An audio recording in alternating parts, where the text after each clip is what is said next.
बिस्मिल्लाहिर्रहमानिर्रहीम, अस्सलाम वालेकुम। वेलकम टू माय चैनल दावत इस्लाम। मैं हूं आपका दोस्त शफकत अली ऑफिशियल। उम्मीद करता हूं कि आप सब लोग ईमान के आला दर्जे पे होंगे। सूरत माइदा की आयत नंबर 12 का तर्जमा, अल्लाह ने बनी इसराइल से पुख्ता अहद लिया था और उनमें 12 नकीब मुकर्रर किए थे और उनसे कहा था कि मैं तुम्हारे साथ हूँ अगर तुमने नमाज कायम रखी और ज़कात दी और मेरे रसूलों को माना और उनकी मदद की और अपने खुदा को अच्छा कर देते रहे, तो यकीन रखो मैं तुम्हारी बुराइयां तुमसे ज़ैल कर दूंगा और तुमको ऐसे बागों में दाखिल करूंगा जिनके नीचे नहरें बहती होंगी। मगर उसके बाद जिसने तुम में से कुफर की रविश इख्तियार की तो दर हकीकत उसने सवा सबील को गुम कर दिया। सूरत माइदा हाशिया नंबर 31। नकीब के मानी निगरानी और तफ्तीशें करने वाले हैं। बनी इसराइल के 12 कबीले थे और अल्लाह ताला ने उनमें से हर कबीले पर एक एक नकीब खुद उसी कबीले से मुकर्रर करने का हुक्म दिया था ताकि वो उनके हालात पर नजर रखें और उन्हें बेदीनी व बद इखलाकी से बचाने की कोशिश करते रहे। बाइबल की किताब गिनती में 12 सरदारों का जिक्र मौजूद है, मगर उनकी वो हैसियत जो यहाँ लफ्ज नकीब से कुरान में बयान की गई है बाइबल के बयान से ज़ाहिर नहीं होती। बाइबल उन्हें सिर्फ रईसों और सरदारों की हैसियत से पेश करती है और कुरान उनकी हैसियत इखलाकी व दीनी निगरान कार की करार देता है। सूरत माइदा हाशिया नंबर 32, यानी जो रसूल भी मेरी तरफ से आए उनकी दावत पर अगर तुम लब्बैक कहते और उनकी मदद करते रहे। सूरत माइदा हाशिया नंबर 33, यानी खुदा की राह में अपना माल खर्च करते रहे, क्योंकि अल्लाह ताला उस एक एक पाई को जो इंसान उसकी राह में खर्च करे कई गुने ज्यादा इनाम के साथ वापस करने का दावा फरमाता है। इसलिए कुरान में जगह जगह रहे खुदा में माल खर्च करने को कर से तबीर किया गया है, बशर्ते कि वो अच्छा कर्ज हो, यानी जायज ज़राए से कमाई हुई दौलत खर्च की जाए, खुदा के कानून के मुताबिक खर्च की जाए और खलूस हुस्न नियत के साथ खर्च की जाए। सूरत माइदा हाशिया नंबर 34, किसी से उसकी बुराइयां ज़ैल कर देने के दो मतलब हैं। एक ये कि राय रात को इख्तियार करने और खुदा की हिदायत के मुताबिक फिक्र व अमल के सही तरीके पर चलने का लाजमी नतीजा ये होगा कि इंसान का नफ्स बहुत सी बुराइयों से और उसका तर्ज जिंदगी बहुत सी खराबियों से पाक होता चला जाएगा। दूसरा ये कि उस इस्लाह के बावजूद अगर कोई शख्स बाहसियत मजबूई कमाल के मर्तबे को न पहुंच सके और कुछ न कुछ बुराइयां उसके अंदर बाकी रह जाएं, तो अल्लाह ताला अपने फजल से उन पर मुआवजा ना फरमाएगा और उनको उसके हिसाब से सख्त कर देगा, क्योंकि जिसने असासी हिदायत और बुनियादी इस्लाह कबूल कर ली हो उसकी जुज़वी और ज़िमनी बुराइयों का हिसाब लेने में अल्लाह ताला सख्त गिर नहीं है। सूरत माइदा हाशिया नंबर 35, यानी उसने सब सबील को पाकर फिर खो दिया और वो तबाही के रास्ते पर फटक निकला। सब सबील का तर्जमा तवसतुल इस्तलाल की शरह किया जा सकता है, मगर उससे पूरा मफहूम अदा नहीं होता। इसलिए हमने तर्जमे में असल लफ्ज़ ही को जो का तू लिया है। इस लफ्ज़ की मानूवियत को समझने के लिए पहले ये ज़हननशीं कर लेना चाहिए कि इंसान बजाय खुद अपनी ज़ात में एक आलम असगर है जिसके अंदर बेशुमार मुख्तलिफ कोते और कबलियतें हैं, ख्वाहिशें हैं, जज्बात और रुझानात हैं,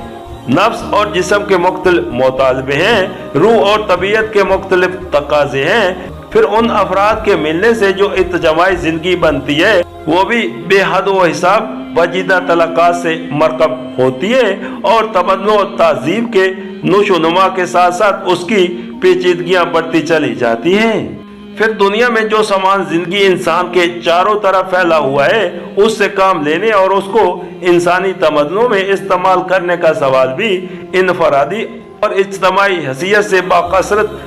शाख दर शाख मसाइल पैदा करता है। इंसान अपनी कमजोरी की वजह से उस पूरे अरसे हयात पर बैक वक्त एक मतवाजन नजर नहीं डाल सकता। इस बिना पर इंसान अपने लिए खुद जिंदगी का कोई ऐसा रास्ता भी नहीं बना सकता जिसमें उसकी सारी कुतों के साथ इंसाफ हो, उसकी तमाम ख्वाहिशों का ठीक ठीक हक अदा हो जाए,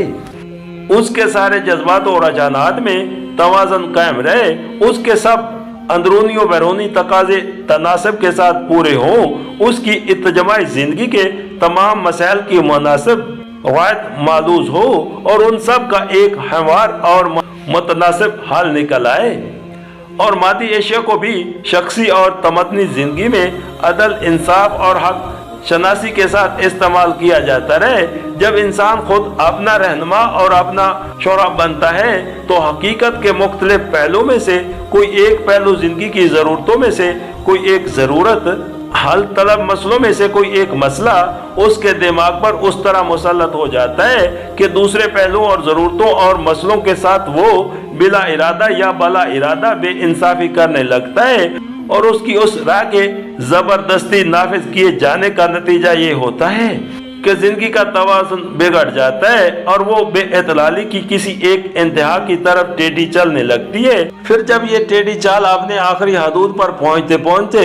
इंसान के लिए नाकाबिले बर्दाश्त हो जाती है तो वो पहलू और वो ज़रूरियात और वो मसाइल जिनके साथ बेइंसाफी हुई थी बगावत शुरू कर देते हैं और जोर लगाना शुरू करते हैं कि उनके साथ इंसाफ हो, मगर इंसाफ फिर भी नहीं होता क्योंकि फिर वही अमल रोनमा होता है कि उनमें से कोई एक जो साबिक बेइतदाली की बदौलत से ज्यादा दबाया गया था वो इंसानी दिमाग पर हावी हो जाता है और उसे अपने मखसूस मक्तज़ाए के मुताबिक एक खास रुख पर बहा ले जाता है जिसमें फिर दूसरे पहलू और ज़रूरतों और मसलों के साथ बेइंसाफी होने लगती है।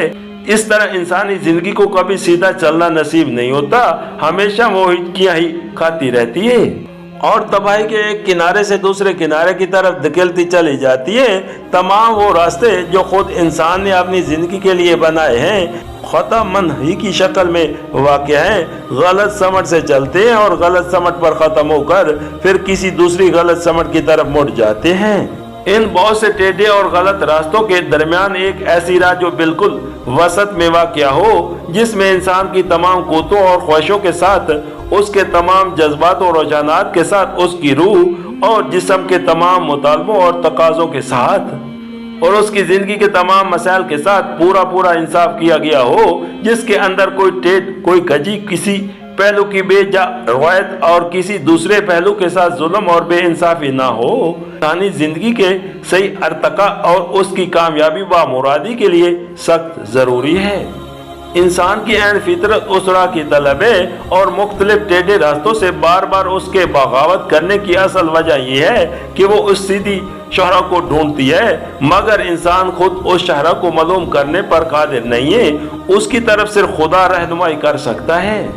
और खुदा ने अपने रसूल इसीलिए भेजे हैं कि उस राह रास्त की तरफ इंसान की रहनुमाई करें। कुरान इसी राह को सबअस सबील और सिरात मुस्तकीम कहता है। ये शरह दुनिया की इस जिंदगी से लेकर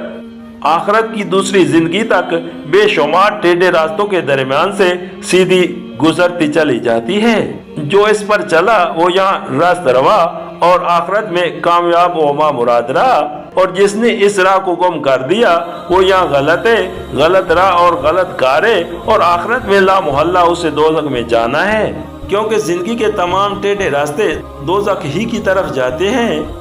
मौजूदा ज़माने के बाद नादान फलसफों ने ये देख कर कि इंसानी ज़िंदगी पैदर पै एक इंतहा से दूसरी इंतहा की तरफ धिक्के खाती चली जा रही है, ये गलत नतीजा निकाल लिया कि दजाली अमल इंसानी ज़िंदगी के अर्तका का फितरी तरीका है। वो अपनी हमाकत से ये समझ बैठे कि इंसान के अर्तका का रास्ता यही है कि पहले एक इंतहा पसंदीदा दावे उसे एक रुख पर बहा ले जाए, फिर उसके जवाब में दूसरा वैसा ही इंतहा पसंदीदा दावा उसे दूसरी इंतहा की तरफ खींचे